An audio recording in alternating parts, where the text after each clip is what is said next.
आपने क्या बोला इलियास शराफुद्दीन की गर्दन, क्या बोला आपने भी? मैंने ये कहा कि 400 गुना एससी एसटी मुसलमानों पर जुल्म मोदी गवर्नमेंट आने के बाद वीएचपी बजरंग दल आरएसएस के आतंकवादियों का बढ़ गया है। एनसीआरबी का डेटा है, ह्यूमन राइट कमीशन की, यूनाइटेड नेशन की रिपोर्ट है, ऑर्गेनाइजेशन ऑफ इस्लामिक काउंसिल की रिपोर्ट है कि एससी एसटी और मुसलमानों पर जुल्म बढ़ गया। मर्डर, रेप, चर्चेस पर हमले, मस्जिद पर हमले बढ़ गए। ये मैं कह रहा हूँ।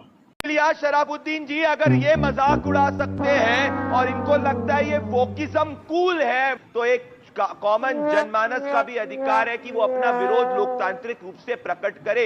मैं स्ट्रांगली फिर से कहूंगा, किसी भी धर्म के देवी देवताओं के खिलाफ एक लफ्ज नहीं बोलना चाहिए, एक जुमला नहीं बोलना चाहिए। बोलने वाले पर स्ट्रांग एक्शन लीजिए, बोलने वाले को सख्त से सख्त सजा दीजिए। और ये भी बता दूं, एनसीआरबी का डेटा है, जब से मोदी गवर्नमेंट आई है मुसलमान, एससी एसटी, दलितों पर 400 गुना मामले बढ़ गए हैं जुल्म के, मार काट के, बस्तियां जलाने के, चर्चेस जलाने के, मस्जिदा जलाने के। आज बेंगलुरु में भी चर्चेस जलाए जा रहे हैं। बीएनपी के आतंकवादी घुस रहे हैं बेंगलुरु के चर्चों में, मस्जिदों में घुस रहे हैं, मासूम मुसलमानों को मार रहे हैं। और मोदी गवर्नमेंट आने के बाद 400 गुना बढ़ गए ये केसेस। एनसीआरबी का डेटा है, यूनाइटेड नेशंस की ह्यूमन राइट कमीशन की रिपोर्ट है। इसीलिए हम कह रहे हैं कि मुसलमान, एससी एसटी पर जुल्म बढ़ गया, लेकिन इसका मतलब ये नहीं है कि कोई देवी देवताओं को बुरा बोले। हरगिज देवी देवताओं को बुरा नहीं बोला जाना चाहिए। स्ट्रांगली एक्शन लिया जाए जो बोले। यति नरसिंह आनंद और वसीम रजवी की मुंडी उड़ा के शुरू करिए, गर्दन उड़ा के शुरू करिए। के हिसाब को, इनकी भाषा के हिसाब से तो उसकी मुनव्वर फारूकी की गर्दन उड़ा देनी चाहिए। बिल्कुल सही है, अगर गलत काम हुआ है तो सजा दीजिए। हिंदू समाज ऐसी सजा का ऐसी सजा नहीं देता। अरे लिंचिंग कर दे रहे तुम लोग आतंकवादी, तुम लोग लिंचिंग कर दे रहे, मासूमों को मार दे रहे आतंकवादी आरएसएस के, वीएचपी के। ये तो इस्लाम ही है जो पैगंबर मोहम्मद के नाम पर आतंकवादी संगठन। अरे आतंकवादी संगठन आरएसएस वीएचपी बजरंग दल का है, हरामियों का, जो सबसे पहले लिंचिंग में मार रहे मासूमों को। सरदार वल्लभ भाई पटेल इसीलिए बैन करे आप लोगों को, महात्मा गांधी को मार डाले बोलकर सरदार वल्लभ भाई पटेल ने बैन किया आतंकवादी बोलकर आप लोगों को। आरएसएस वीएचपी बजरंग दल से देश बर्बाद होकर दो टुकड़े हो गया। जिन्ना के अनुवादी है ये, जिन्ना के अनुयायी लोग हैं जो जिन्ना के साथ मिलकर बंगाल चलाए, बाद में देश तोड़ डाले। गोवलकर, सावरकर ने जिन्ना के साथ मिलकर भारत तोड़ दिया।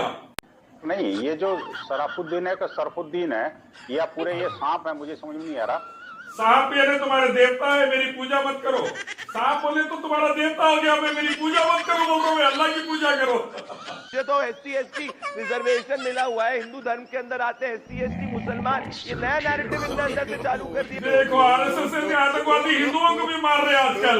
हाथरस की बेटी का एग्जाम्पल है। अरे भाई आरएसएस के आतंकवादी हिंदुओं को भी मार रहे, आरएसएस के आतंकवादी हिंदुओं को भी मार रहे, एससी एसटी को भी मार रहे। अब तो इलियास शराफुद्दीन, अगर ये लॉजिक को लगाया जाए, अगर हिंदू देवी देवताओं के मजाक को उड़ाया जाता है, उसके बाद क्या जनता इससे विरोध प्रकट नहीं करेगी? दो बातें मैं कहना चाहूंगा। पहली बात तो ये है कि अल्लाह के कलाम कुरान में अल्लाह ने मना फरमाया किसी के भी खुदा को, इंपॉर्टेंट पर्सनालिटी को बुरा बोलने से। कुरान में चैप्टर 6 वर्स नंबर 8 में लिखे हुआ है। और वैसे ही हमारे कॉन्स्टिट्यूशन में भी किसी भी धर्म के खुदा को बुरा नहीं बोलना चाहिए, वरना सख्त एक्शन लेना चाहिए।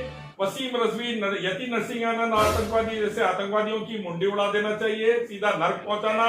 ये हरामियां हैं जो शुरू करे ये चीज को, और पूरे भारत में आरएसएस के आतंकवादी बर्बादी ला रहे, तो इनसे शुरू करिए। आरएसएस वीएचपी बजरंग दल के आतंकवादियों से दूसरे पूरे सुधर जाएंगे। मोहम्मद सल्लल्लाहु अलैहि वसल्लम की शान में गुस्ताखी करना, अल्लाह की शान में गुस्ताखी करना, ये लोग शुरू करें, जिसको देखकर दूसरे की हिम्मत बढ़ी, दूसरों की भी। तो सब पर एक्शन लीजिए, पूरे आतंकवादियों से निपटिए। अस्सलाम वालेकुम रहमतुल्लाहि व बरकातहू। अल्लाह के नाम से शुरू जो बड़ा मेहरबान और निहायत रहम करने वाला है। मैं हूं मोहम्मद हफीज़ अंसारी और आप देख रहे हैं द पॉलिटिकल व्लॉग्स।